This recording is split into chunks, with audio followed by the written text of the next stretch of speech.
안녕하십니까. JBCN 뉴스입니다. 여러 사람들이 같이 이용하는 다중이용시설에서 한 민간업체의 소유권 행사로 여러 사람들이 불편을 겪고 있는 일. 가끔씩 우리 주위에서 볼 수 있는 일인데요. 경기도 평택시 송탄 공용버스 터미널이 한 민간업체의 소유권 행사로 웃지 못할 일을 겪고 있습니다. 경기도 평택시 송탄 공용버스 터미널. 버스가 들어와야 할 플랫폼이 줄로 막혀 있습니다. 총 8개의 플랫폼이 있지만 사용할 수 있는 플랫폼은 고작 2개뿐. 매일 19개의 노선이 220회 운행되지만 모든 버스는 이 2개의 플랫폼만 이용할 수 있습니다. 문제는 작년 5월 20일 터미널 주차장 부지가 공매에 붙여지면서 시작됐습니다.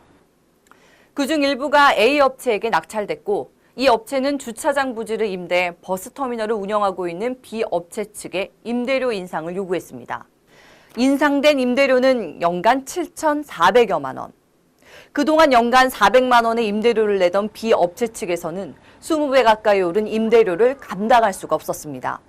결국 지난 12월 1일부터 더 이상의 임대료를 낼 수 없었던 B 업체 측은 A 업체 부지를 제외한 곳에서만 버스를 정차하기로 결정했습니다. 이렇게 선을 끊어보니까 쓰지 말라고, 그래도 이걸 쓰려면 그 금액을 우리는 지불해야 되는데, 우리는 너무 비싸니까 참 어렵잖아요.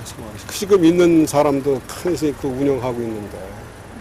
근데 저쪽에서 얘기는 샀으면 하는 건데, 우리가 너무 큰 돈을 지금 몇 억씩 줘서 살 수가 있는 상황이 안 돼요. 얼핏 보면 쌍방 간의 임대료 싸움 문제로 볼 수 있지만, 문제는 땅 주인인 A 업체가 재산권 행사를 하면서 터미널을 이용하는 시민들이 애꿎은 피해를 보고 있다는 데 있습니다.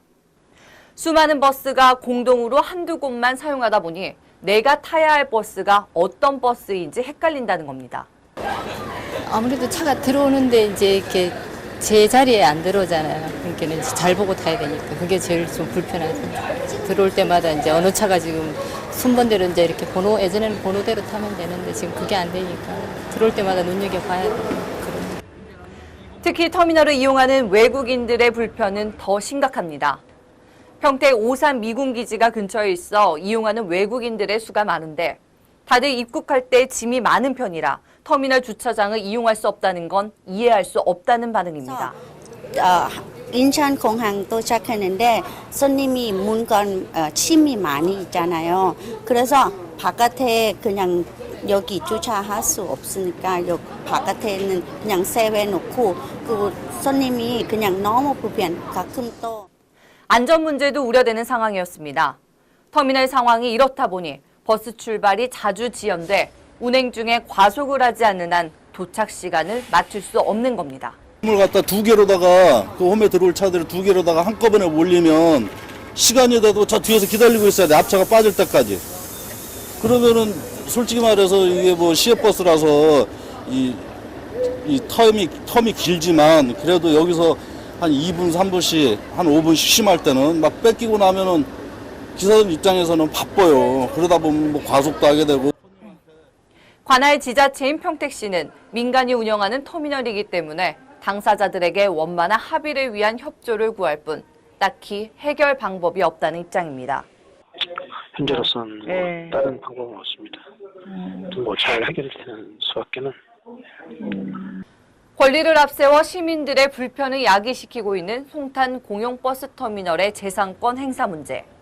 평택시의 적극적 중재가 필요할 때입니다. 네, 다음 간추린 소식 전해드리겠습니다. 경기도는 연일 30도가 넘는 폭염으로 도내에서 사육되는 닭, 돼지 등 17만 마리가 폐사됐다고 10일 밝혔습니다. 특히 지난 8일에는 남양주시의 농가 한 곳에서 닭 3천 마리, 파주시의 농가 2곳에서 닭 4천 마리가 폐사하는 등 이날 하루 동안 남양주, 파주, 안성 등 6개 시군 11개의 닭 사육 농가에서 닭 25,250마리가 폐사했습니다. 폐사된 17만 마리 중 50마리를 제외한 나머지는 닭으로 폭염으로 인한 양계 농가 타격이 가장 컸던 것으로 나타났습니다. 가축 폐사 피해액은 총 3억 6천여만 원으로 도는 추산하고 있습니다. 경기도 불공정거래 상담센터가 경기 중소기업 종합지원센터에서 어제 오후 개소식을 갖고 본격적인 운영에 들어갔습니다. 경기도 불공정거래 상담센터는 도내 중소기업과 소상공인들이 불공정거래로 피해를 볼 경우 신고 접수와 상담을 해주는 곳으로 불공정거래 관련 법률 상담 자문과 불공정거래 신고 접수, 대중소기업 간 분쟁 중재 등을 추진하게 됩니다. 개소식에 이어 중소기업 지원센터 광교홀에서는 경기도의 경제민주화 추진 방향을 주제로 한 경제민주화 포럼이 개최됐습니다.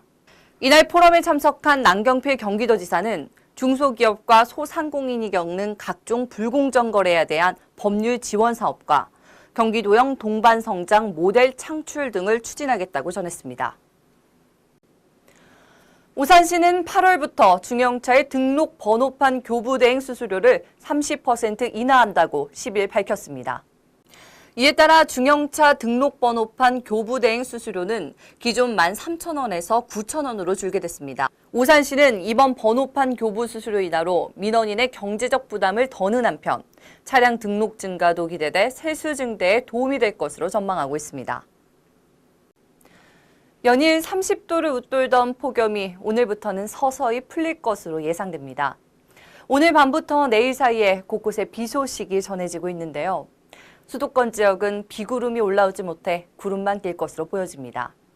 하지만 폭염의 기세는 한풀 꺾일 것으로 기상청은 내다보고 있습니다. 지금까지 JBC의 뉴스 한세아였습니다. 시청해주신 여러분 고맙습니다.